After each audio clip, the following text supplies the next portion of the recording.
To auto backup messages to Samsung Cloud in Samsung Galaxy S9 or S9 Plus. Open Settings. From a home screen, swipe up or down from the center of the display to access the apps screen. Tap Settings.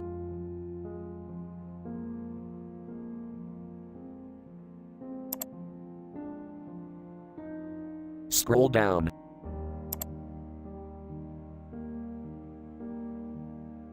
Tap Cloud and Accounts.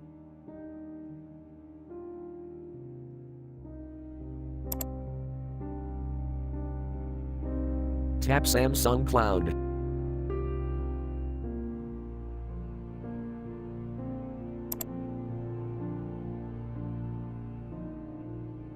Tap More icon.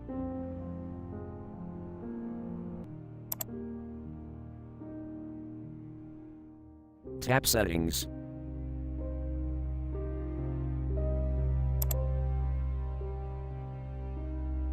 Tap Auto Backup Settings.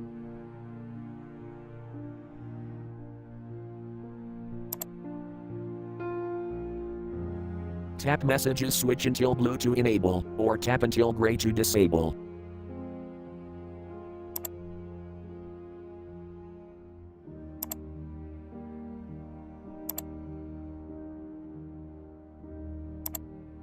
Thank you for watching. Have a nice day.